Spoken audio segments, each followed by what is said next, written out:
Oi, pessoal. Aqui é Marcelo Serrano, analista no Research do Itaú BBA. E essa é mais uma edição do podcast Itaú Views. Antes de começar, eu deixo o convite para você que nos acompanha no podcast, seguir também nossas outras plataformas. A gente tem criado alguns conteúdos complementares no Instagram, no Telegram e também no YouTube, onde, inclusive, essa edição do podcast estará disponível em vídeo.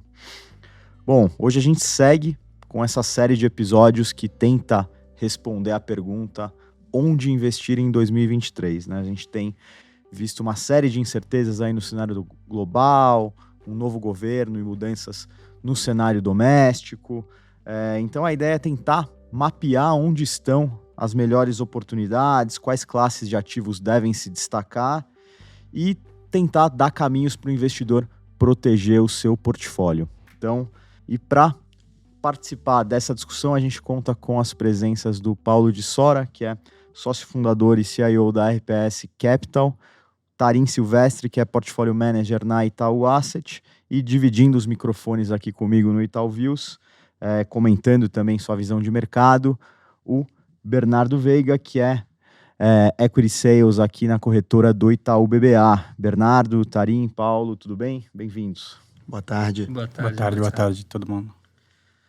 Boa tarde. Bom, para começar, Paulo, acho que quando a gente olha para o cenário internacional, a gente vê, enfim, essa trajetória de juros lá nos Estados Unidos, crise energética na Europa, mais recentemente os protestos na China, enfim, pontos que preocupam, colocam uma question mark aí na cabeça do investidor. E eu queria te perguntar como você projeta essas e outras pautas aí importantes para o cenário global no ano que vem. Bom, primeiro, obrigado pelo convite, estar aqui numa velha casa, onde eu construí minha carreira lá na década de 90, nos anos 2000. Então, é um prazer estar aqui falando com o pessoal do Itaú. O cenário internacional segue muito desafiador, né? Não falta dúvida. A gente está no meio de um processo de normalização depois de uma expansão fiscal e monetária muito grande ali do período da pandemia, uma inflação que foi lá para cima no mundo inteiro, os bancos centrais tendo que tirar a liquidez, aumentar a taxa de juro. E é um processo que começou meados desse ano e a gente não sabe quando vai acabar. A sensação que eu tenho é que ainda tem bastante água para passar embaixo dessa ponte. O juro americano, se você compara o juro na tela versus a inflação realizada nos últimos 12 meses, ainda o juro é negativo, ou seja, a gente ainda está em território expansionista. Eu acho que o pessoal subestima a inflação, subestima o quanto essa inflação entranhou dentro da economia americana, nos salários, nos aluguéis, as margens das empresas continuam muito fortes. A economia, eu acho que ainda está quente demais para o Fed mudar de direção. Então, a gente está projetando lá que o juro deve ir pelo menos até 5,5%, talvez até um pouco mais, vai depender um pouco do preço do petróleo. Nós somos otimistas com o petróleo, no sentido que a gente acha que o preço do petróleo vai continuar mais alto por mais tempo.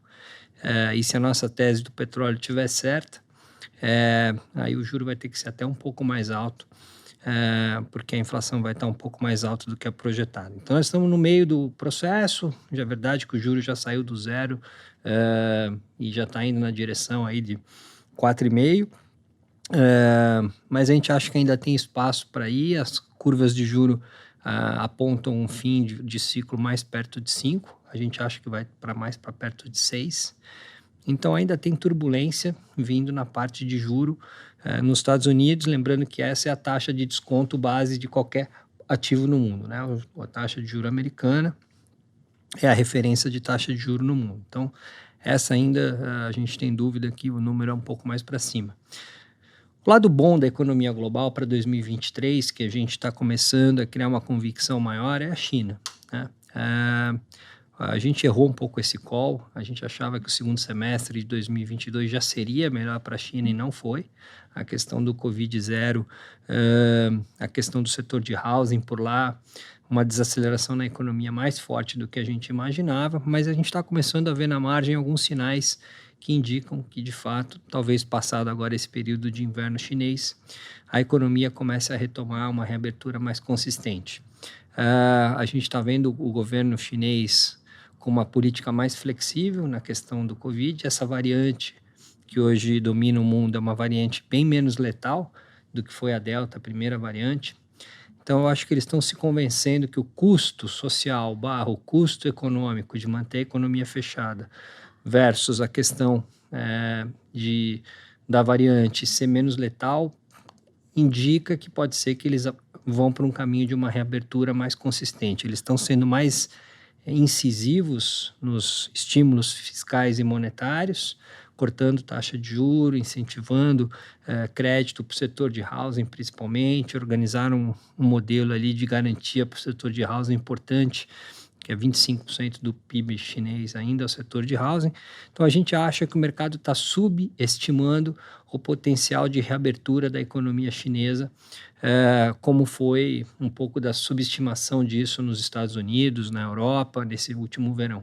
Então, a gente está mais otimista com a questão China, né? A gente acha que esse talvez seja o ponto mais interessante da economia global em 2023, que vai ser uma economia que vai estar em recessão, né? A Europa uma recessão mais aguda, Estados Unidos uma grande dúvida se vai ser uma recessão leve ou uma recessão aguda, ninguém sabe, mas é fato que a gente está num processo de desaceleração econômica importante no mundo. Então vai ser um ano bem desafiador para a economia global. Uma grande dúvida também o dólar, né, que foi um dos ativos aí mais importantes, né, como parâmetro dos mercados financeiros do mundo, né? O dólar se fortaleceu muito ao longo de 2022. Isso foi negativo para commodities, isso foi positivo para a inflação americana. A gente acha que a gente está meio perto do pico desse dólar forte, talvez numa tendência de um dólar começar a se enfraquecer, porque os fundamentos da economia americana estão piorando na margem. E aí, se esse dólar ficar um pouco mais fraco, com uma China retomando numa velocidade um pouco mais forte, a gente acha que a gente pode ver um ambiente bem mais positivo para commodities em 2023, e aí tem um paralelo positivo para o Brasil, que é visto como um país exportador de commodities, que tem um link forte comercial com a China. Então, se eu tivesse que resumir um pouco, acho que 2023, do ponto de vista macro, vai ser um ano bem desafiador para a economia global. No caso de países que têm um link mais forte com a China, pode até ser uma derivada positiva, e aqui a gente está um pouco mais otimista nesse lado da economia brasileira, o lado da exportação de commodities, tanto agrícolas quanto minerais. Eu acho que pode ser um ano ainda bem positivo nesse lado da economia brasileira. Então, assim, olhando para o cenário internacional, eu sou um pouco mais otimista que o que vem pela frente para o Brasil pode ser, não ser tão feio quanto vai ser para a Europa, para os Estados Unidos, que tem esse link menor com a China. Perfeito. Muito bom.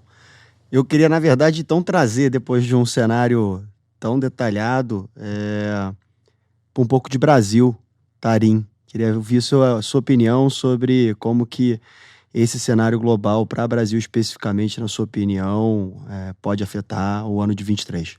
Legal. Eu acho que primeiro eu queria agradecer pela oportunidade, né? Eu acho que assim, o Brasil ele estava caminhando para um cenário bastante interessante, né? Acho que o Brasil ele estava um pouco na contramão de todas as economias globais, né? Enquanto Estados Unidos e Europa estavam num caminho de enfrentar a inflação, né, e num caminho de aumento de juros, o Brasil tinha feito essa lição de casa antes, né, tinha feito o aumento de juros de forma um pouco prematura, né, já estava vendo sinais de pico de inflação e já se falava numa eventual queda de juros ali no primeiro semestre, né, no primeiro semestre do ano que vem. A gente teve a eleição, né, e depois da eleição a gente agora vem numa discussão que é uma discussão que foge do âmbito de inflação. Acho que a inflação continua nessa trajetória de normalização, né? Acho que os dados de inflação, a economia está muito fraca, né? Teve aí dados de Black Friday falando aí de menos 30, né, de uma Black Friday. Na verdade, a gente até estava brincando, nem se ouviu falar de Black Friday, né? O pessoal falou, pô, o que vocês acharam aí da Black Friday? O analista falou, cara, teve Black Friday, né? Que Black Friday? Cadê? Né? Então, assim, a economia mesmo está muito fraca e a inflação, ela está, de fato, arrefecendo aqui no Brasil. Então, a gente não tem, aqui no Brasil, problema de juros decorrente de inflação. Acho que a gente está, desse ponto de vista, de certa forma, controlado. Só que agora a gente está numa discussão de fiscal, né? Existem várias notícias, né? Fala-se de 80, 120, 180, 200 bilhões de reais de gasto, que não cabe hoje no orçamento, né? E aí fala-se que vai fazer isso no teto, fora do teto, enfim, como que vai fundiar isso, se vai aumentar imposto, se não vai. Então ainda tem muita incerteza política, e a gente tem visto em alguns países emergentes que os juros têm sido meio que a âncora que tem se usado para resolver um pouco a economia, né? Então, a âncora, onde não tem âncora fiscal, você usa âncora monetária, né? Então, discute-se hoje se não precisa de mais juros, né? Dado que a gente tem um banco central independente, se a gente não precisa ter mais juros justamente para fazer frente a esse potencial descasamento fiscal, né? Ou esse potencial liberação fiscal aí fora do teto, e eventualmente, né? Então está muito aberto, né? Então era engraçado que a gente conversava muito com os analistas há um mês e meio atrás, do tipo assim, cara, me dá todo mundo que é alavancado, né, long duration, que o ano que vem a gente vai ter 400, 500 bips de corte de juros e provavelmente o earnings growth dessas empresas vai ser muito alto. E hoje a gente está falando, não, pega aquelas empresas que tem caixa, que provavelmente é esse cara que eu quero ter. Então mudou muito a visão de... A gente está saindo de uma discussão de long duration para short duration, né? Mudou muito rápido essa visão de portfólio, né? E, então, só aproveitando, pegando um gancho, dá para animar com Bolsa Brasil? Bom, Paulo já deu uma percepção dele, acho que talvez com o ciclo lá fora, da forma que você imagina, podendo ser melhor para a Bolsa Brasil. Na sua opinião, dados os ativos que você tem hoje em Brasil, dá para animar com a Bolsa aqui num cenário de juros mais alto ano que vem? Cara, acho que qual que é o grande problema, né?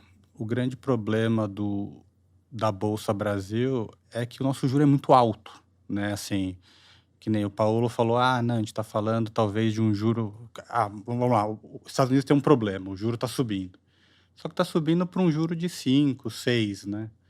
Pô, talvez as pessoas não migrem dinheiro da Bolsa, o cara fala assim, não vou vender Google para colocar num juro de 6, né?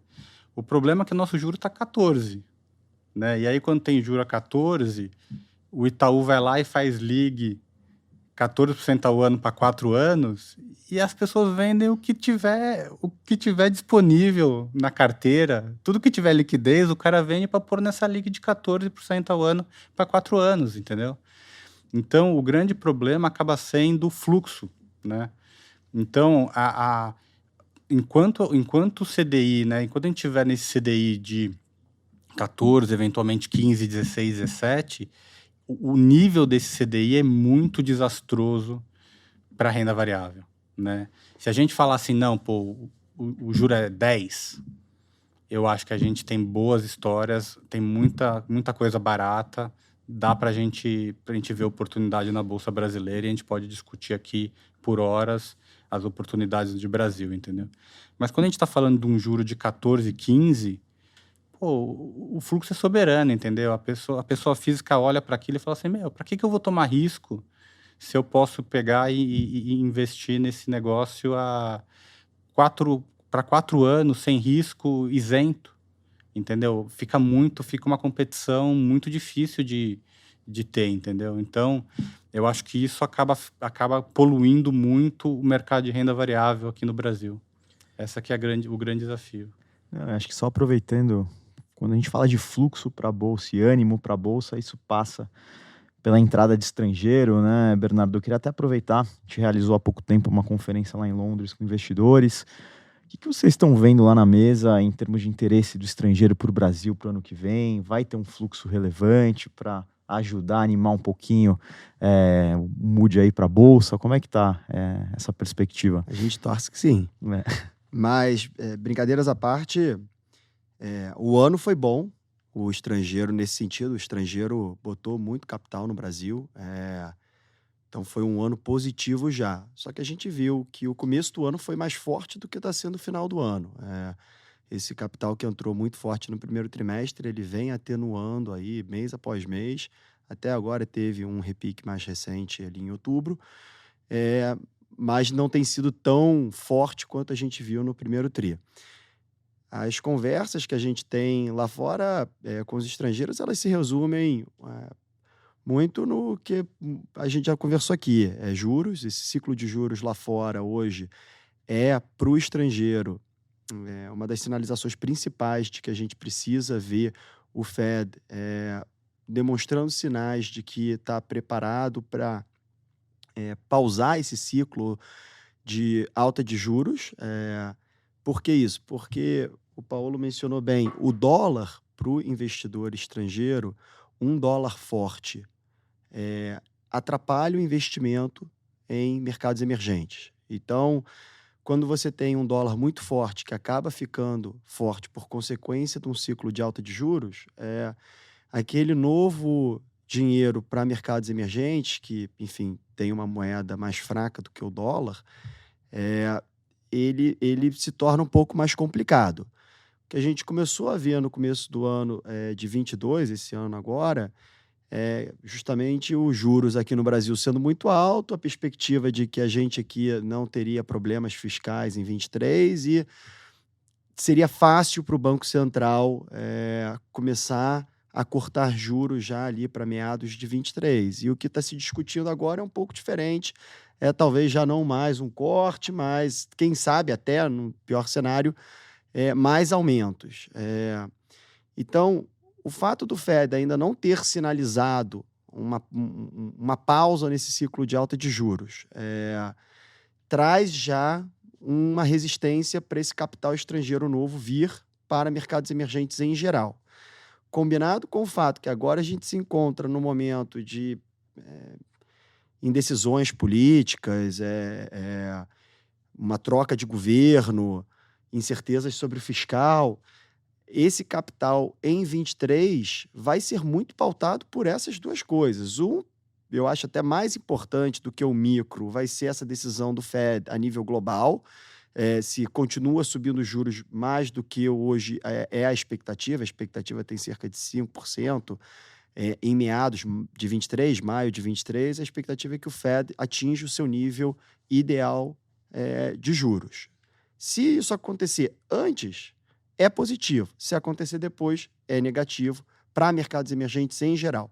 Falando do micro especificamente, se a gente aqui tiver uma agenda fiscal ruim, aos olhos do mercado, é lógico, né? Mas uma agenda que o mercado acha que não cabe dentro do fiscal, que vá trazer os juros do Brasil ao nível mais alto que ele se encontra agora, o estrangeiro provavelmente vai pensar algumas vezes antes de trazer um novo aporte para o Brasil. Então, 23 ainda eu acho, Marcelo, que está muito em aberto. Talvez até a gente tenha uma resolução aí nas próximas semanas, um pouco mais de visibilidade. O FED tem se manifestado mais recentemente de uma forma menos agressiva em termos de aumento de juros, está começando a dar sinais de que pode estar chegando perto de um ponto onde ele começa a ir um pouco mais devagar, mas a gente não tem essa segurança ainda. E aqui o cenário ainda é muito incerto, a gente não tem... o mercado aguarda por um nome, uma indicação para o Ministério da Fazenda, que a gente ainda não tem. A gente aguarda uma definição em relação à PEC da transição, que também é super importante para a gente entender como é que fica o fiscal. Então, pode ser bom ou pode ser ruim. A resposta não tem agora. A gente tem os parâmetros, a gente trabalha em cima de parâmetros, mas a resposta não tem. Em termos de interesse, eu posso te garantir. Hoje o interesse é em Brasil, acho que até os colegas aqui compartilham, eles frequentam as conferências, então você vê que o investidor global ele está interessado em Brasil. A gente tem visto que eles vêm ao país, estudam as companhias, nas conferências eles participam, então tem um interesse. Mas a gente ainda não viu, na minha opinião, a chave virar, principalmente após a eleição, como as pessoas imaginavam, a gente não viu essa chave virar ainda. Acho que até um pouco antes da definição da eleição, a gente gravou um episódio aqui fazendo uma espécie de um wrap-up dos encontros do FMI, e a gente gravou com 2 pessoas do banco que estiveram lá e falaram que havia muito otimismo com o Brasil e com o México, até comparativamente com outros emergentes, eram os países que se destacavam por uma série de motivos. E aí, então, Paulo, eu queria entender um pouco o que mudou significativamente desse período começo de outubro até agora, quando o gringo olha para o Brasil, e o que a gente pode ter como trigger aqui para, de repente, colocar esse ânimo mais positivo na cabeça do investidor e aumentar os fluxos para o Brasil. Eu acho assim, o cenário de China está começando a ficar um pouco mais claro. Naquele momento, tinha muita dúvida sobre o Covid-0 na China, o setor de housing na China, e o que a gente viu foi um pouco a consolidação do poder no Xi. Estamos vendo aí um certo levante social lá contra esses lockdowns, e obviamente que o governo chinês está entendendo que meio que puxou a corda demais na questão da restrição da economia, e eu acho que eles vão flexibilizar, né? Então, no relativo, eu percebo a China um pouco melhor do que se imaginava há 3, 6 meses atrás. E existe uma competição de capital dentro de mercados emergentes. Naquele momento era não invisto na China, ponto, não entendo o Covid, ponto, não entendo o que está acontecendo ali na parte de governança das companhias. O que eu vejo a China é começar a dar uma sinalização mais positiva para o investidor.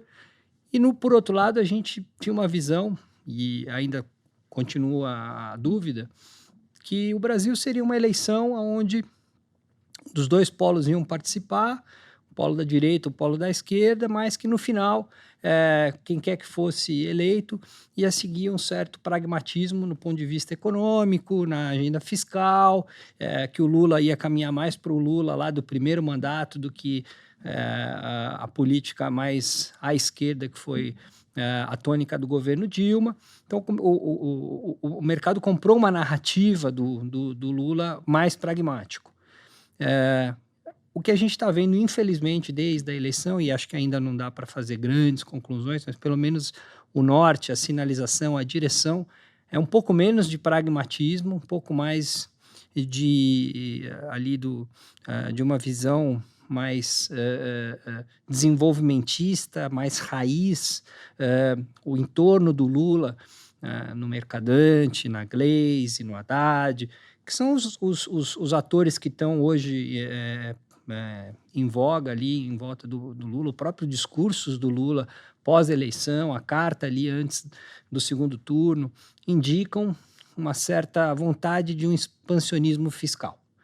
E se isso é verdade, num mundo que está mais turbulento, onde tem menos paciência, vamos lembrar que a Inglaterra flertou um pouco com um fiscal mais frouxo ali há 2 meses atrás, 1 mês e meio atrás, e a primeira-ministra logo caiu, porque o mercado, nesse ponto onde o juro está alto, onde tem muita incerteza, não tem muito espaço para você sair muito da pista.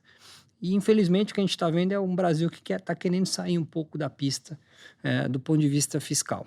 O mercado não tolera isso nesse momento de risk-off global. E aí agora a dúvida é qual é o novo normal. A minha sensação é que a gente vai viver com uma taxa de desconto mais alta no Brasil, simplesmente porque o Lula que foi eleito parece ser menos pragmático do que a gente imaginava. Então, vai ficar sempre tentando flertar ali com mais fiscal, e se tem mais fiscal num mundo tenso, vai acabar tendo que ter mais monetário aqui. Então, aquele corte de taxa de juro que chegou a ser nas curvas aí 300, 350 basis points para o ano que vem, hoje já não tem mais corte de juro para o ano que vem, tem até algum aumento. E isso, que nem o Tarim falou, fica difícil investir em bolsa nesse cenário. Então, fica muito agora na questão do vamos ser pragmático, vamos tocar uma agenda fiscal crível, vamos desenhar um plano fura-teto aí, que meio que está desenhado, mas que traga algum conforto de médio prazo. Se a gente conseguir fazer isso, aprovar uma PEC que seja no meio do caminho, desenhar um plano fiscal crível para os próximos 2, 3, 4 anos, eu acho que aí a gente volta para o trilho e aí o Brasil pode se beneficiar de uma China mais forte, commodities mais fortes, o fato do nosso juro já está muito alto, a moeda está, de certa forma, depreciada. E aí a gente vai poder voltar para aquele cenário de outubro. Mas agora está tudo muito em cima desse mundo político, desse novo arcabouço macroeconômico que esse presidente eleito vai querer colocar na mesa. E a verdade é que aumentou a temperatura e, infelizmente, fica mais difícil para tomar risco no Brasil. Legal esse comparativo de Brasil piorando e China melhorando. Então, na cesta de aí, emergentes acontece e aí, essa... Na competição, pode ser que o dinheiro vá mais lá para a China, coisa que a gente não estava vendo aí há 3, 4 meses atrás. Então, cabe a nós aqui fazer a lição de casa. Aí, vou até então pedir um pouco para a gente explorar essa questão dos juros ano que vem, né? Acho que a discussão hoje está muito pautada em juros e assim, com um grau de incerteza grande da direção. Mas hoje, se você fosse montar um cenário base, a gente trabalha com juros para cima ou para baixo ano que vem? Uma pergunta até para os dois aqui. Cara, assim, a gente já tá num juros extremamente restritivo, assim, né? Vide a economia, né? Foi o que eu falei, pô, o Black Friday foi menos 30, entendeu? A inflação tá caindo, assim. Se você entender que os juros, a função básica dos juros é baixar a inflação e já tá fazendo o seu papel, né? Então, assim, a gente já fez a lição de casa, a gente já deveria estar pensando em baixar juros, assim, do ponto de vista econômico per si, entendeu? Então, agora, o grande problema é a gente tá hoje numa indefinição exclusivamente fiscal, né? Porque é aquele negócio, a gente não tem a menor ideia que política econômica o governo atual vai seguir. É uma grande indefinição, entendeu? E hoje, por a gente ter essa figura do Banco Central independente, o cara simplesmente olha e fala assim, cara, no limite eu vou enfiar 300 bips de juros para meio que falar, cara, eu tenho uma âncora monetária aqui e pronto, entendeu? Já que não tem a fiscal, eu tenho a monetária e pronto. Então, se a gente conseguir, que nem o Paulo falou, né? Se a gente conseguir fazer algo, até acho que o Congresso, a gente tem um Congresso que deveria ajudar nessa agenda, né? Se a gente conseguir fazer algo minimamente decente, a gente deveria pensar numa agenda de corte de juros, sim, o ano que vem, né? Eu deveria pensar, porque qualquer dado que você olha, a gente está indo para um Brasil recessivo, assim, né? Né? Agora, existe hoje essa incerteza única e exclusivamente fiscal. Essa é um pouco a minha visão, entendeu? Eu acho assim, a Bolsa vai estar interessante se o juro cair. Então, na verdade, o jogo está mais no juro do que na Bolsa, né? A minha visão é essa, assim. Tem muita gordura no juro curto, principalmente. Fechou um pouquinho aí nos últimos dias, o mercado chegou a precificar aumento de 200, 300 bases, agora está um aumento pequeno. Mas acho que tem espaço para cortar se a gente fizer a lição de casa. Então, está tudo no mundo político, está tudo no mundo fiscal e vamos ver, vamos torcer para que eles tenham juízo, desenhem um plano fiscal que faça sentido e aí sim tem algum espaço para cortar juros. Mas não mais aquele corte que a gente imaginava antes. Por quê? Porque ficou essa incerteza do qual que é de fato o desejo desse novo governo. E parece bem evidente que o desejo é partir para mais gasto, é partir para um fiscal mais frouxo, e um fiscal mais frouxo naturalmente implica num monetário mais apertado. Então a gente vai viver, infelizmente, com uma taxa de juro para os próximos anos um pouco maior do que a gente imaginava antes. Pode ser muito maior se eles fizerem bobagem no ponto de vista fiscal.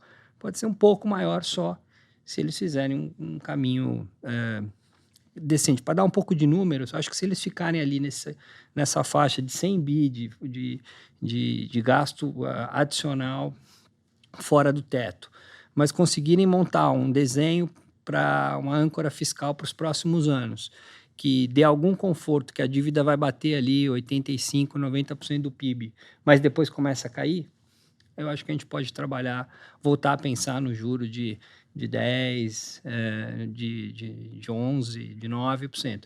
Agora, se eles não conseguirem desenhar isso, forem para um fura-teto de 200 bi, forem para um desenho fiscal que não dê uma tranquilidade de que a dívida converge ali daqui 2, 3 anos, começa a parar de subir, eu acho que aí a gente vai viver com uma taxa de juros aí bem mais alta e aí investimento de risco fica complicado.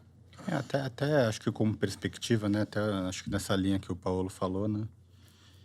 Se a gente pegar a curva longa, né, e colocar 500 bips de prêmio, risk premium de equity, não tem nenhum papel na bolsa que para de pé por DCF, né, em ações. Você acha que o pessoal já está fazendo esse exercício hoje? Não. Se nem fizesse, a bolsa tinha que cair 30%. Entendeu? Então, assim, o ponto é, a curva de juros hoje está muito diferente do que o mercado acionário. O mercado acionário está falando, tá bom, curva de juros. Eu vou fingir que não estou te olhando, eu vou fingir que vocês estão precificando um negócio. Vocês precificam um fiscal aí e eu vou ficar aqui no meu mundo esperando vocês se acertarem aí com o governo, entendeu? Porque, assim, se você pegar hoje, tá, sei lá, 13 alto, né? Se você pegar 13 alto, colocar 500 bips de prêmio, a gente está falando de 18. Desconta aí qualquer papel aí, long duration, pega aí Redditor, desconta 18, você vai chegar a quanto de PI? Tem que ser PI 6, 7, né? É isso. Não vai chegar.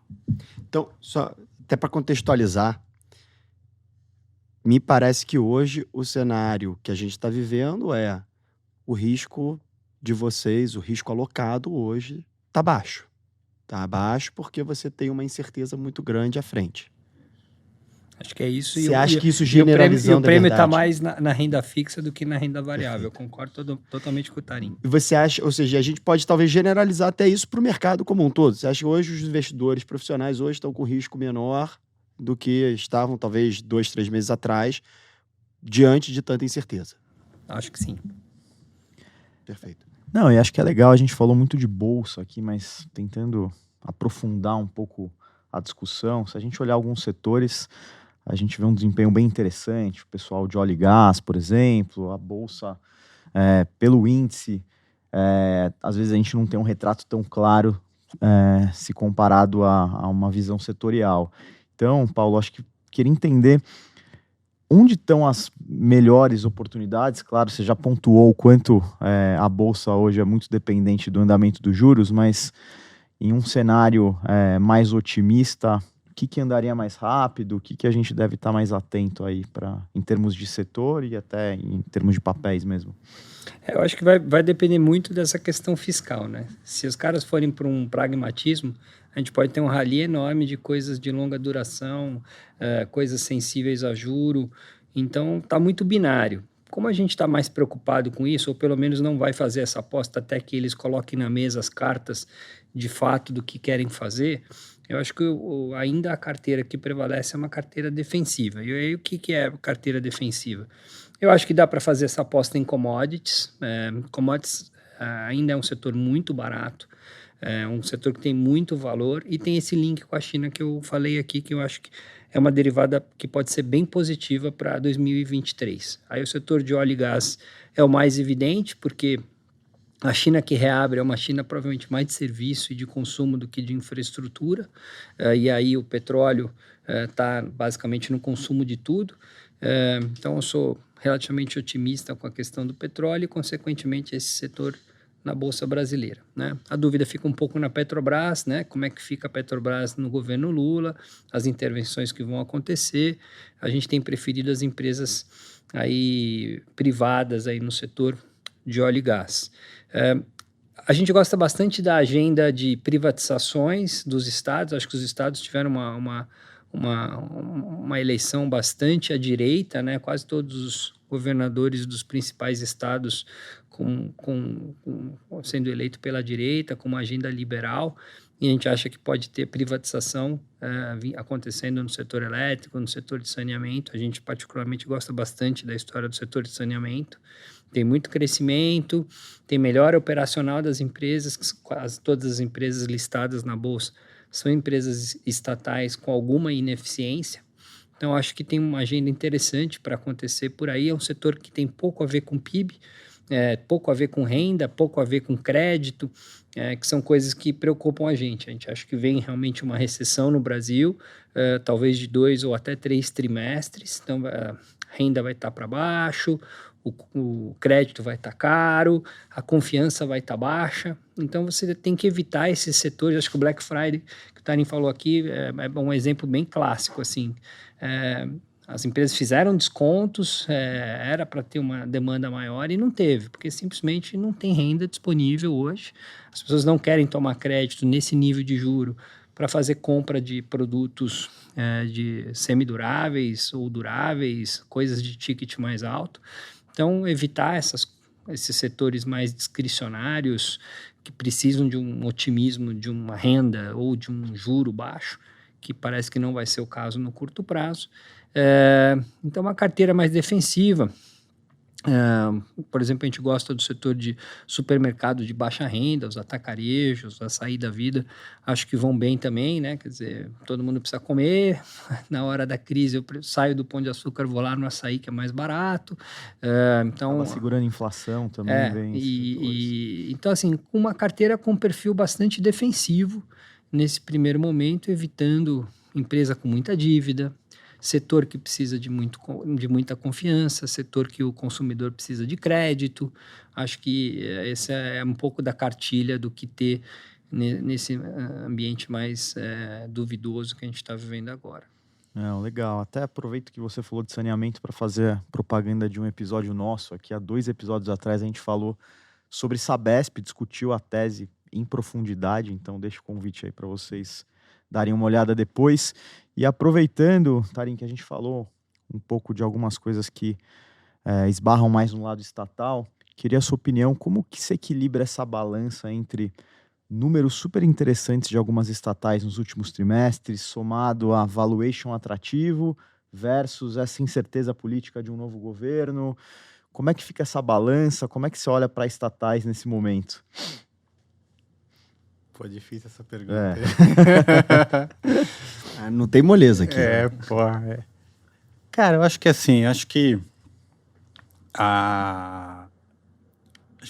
começar talvez diria 2 grandes ativos, Banco do Brasil e Petro, tá? Acho que teria outro, talvez, Acho que a Eletrobras... Tinha Eletrobras.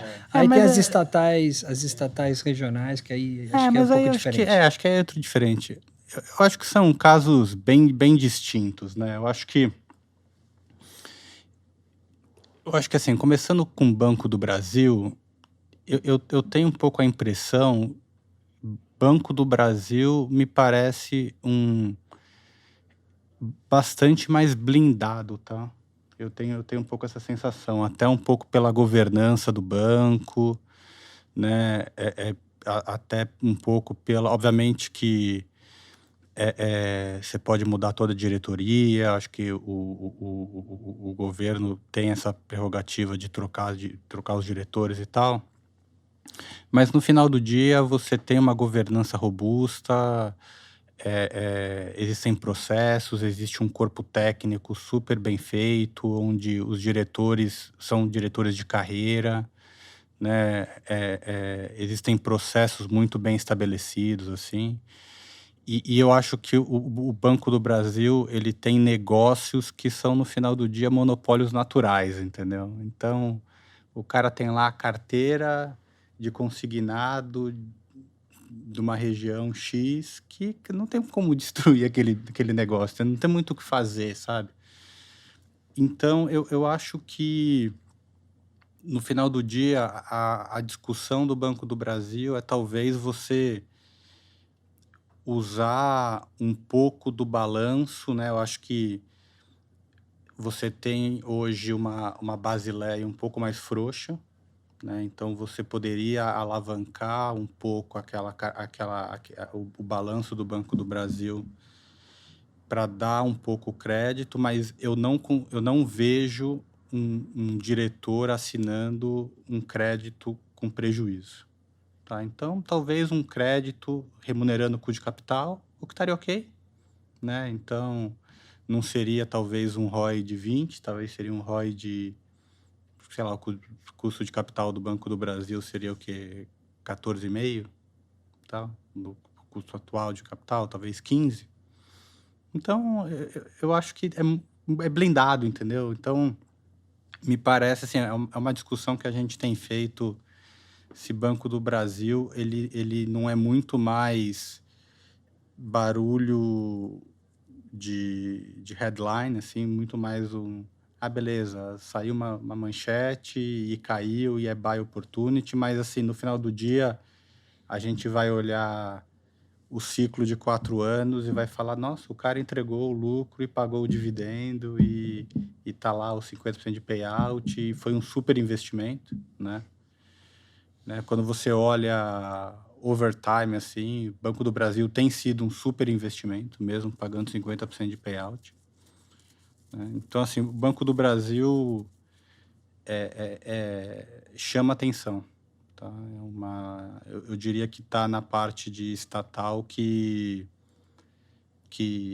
não é problema para a gente, não. Tá? A gente tem olhado, tem estudado, tem discutido bastante e a gente vê talvez até com uma cabeça até um pouco mais construtiva do que pessimista, porque a gente acha que é blindado, a gente entende um pouco mais essa... Paulo, e Petrobras, para a gente complementar essa lista de 2 ativos importantes que o Taren comentou, qual que é a tua visão? Eu acho assim, a Petro é um ativo muito barato, todo mundo viu o dividendo que a Petro pagou ao longo desses últimos 12 meses, e fica aquela dúvida, né? Compro esse ativo barato com um monte de ruído que provavelmente vai vir pela frente ou não. Eu acho que vai vir muito ruído, né? Se por um lado o fiscal... O Congresso, de alguma forma, dá uma certa blindada, né? O governo ia lá, queria um checão de 200 bi, e tá claro que vai passar talvez 150, ele queria para sempre, e agora provavelmente vai ser por 2 anos. Então, o Congresso, de alguma forma, vai ser um disciplinador ali, um pouco da agenda do PT. Agora, na Petrobras, eu acho que fica mais difícil, porque eu acho que eles podem mudar os diretores, pode mudar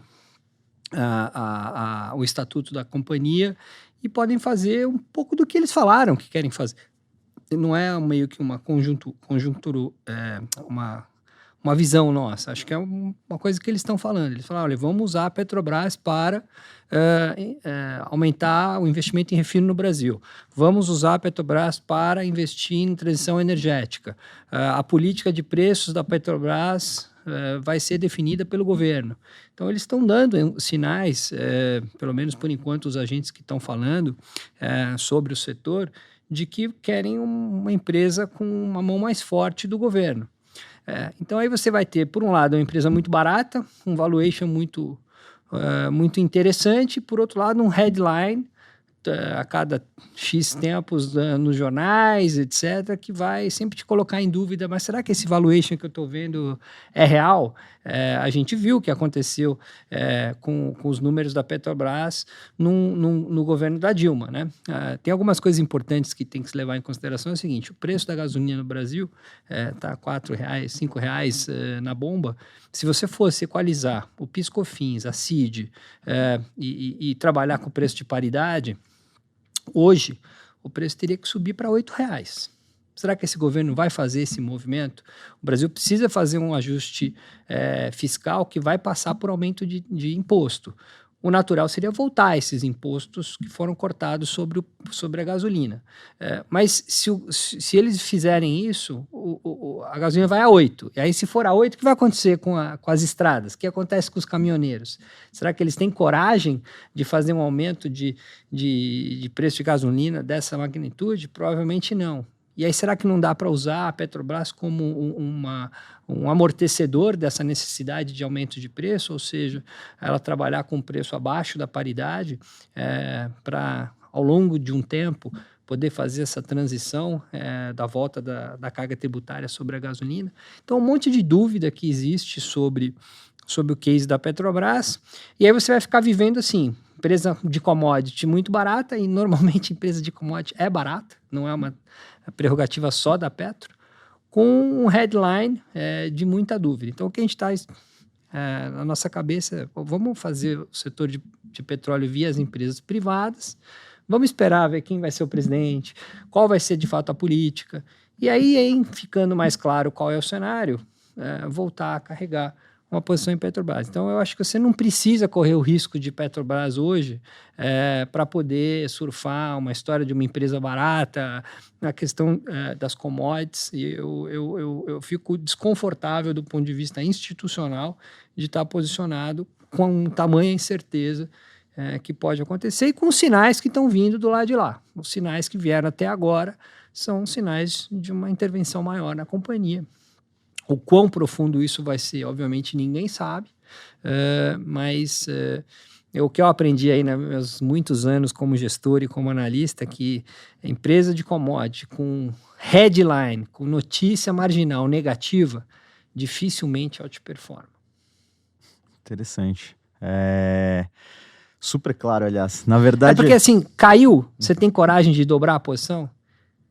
Você tem certeza de que aquele valor que você está identificando na análise ele é correto? Você tem dúvida sobre a commodity, você tem dúvida sobre a governança, você tem dúvida sobre qual é o próximo passo do ponto de vista estratégico.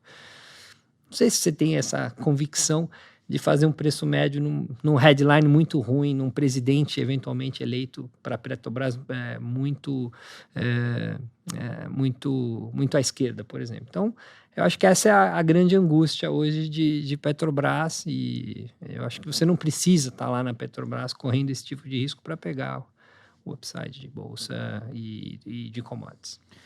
Legal, e acho que para fechar esse bate-papo, uma pergunta que o ouvinte sempre gosta aqui, e tentando responder a pergunta que está no tema do episódio, quais são hoje as ações que vocês estão mais alocados e por quê? Assim, tentando aterrissar bem em papéis agora, não só setor, quais seriam as top picks aí de vocês? Bom, começa aqui, vamos lá. Então, a gente gosta de Sabesp e Copasa, naquele call que eu falei aqui de privatização do setor de saneamento. São duas ações que a gente carrega uma posição importante. A gente tem Açaí, que é o supermercado de baixa renda.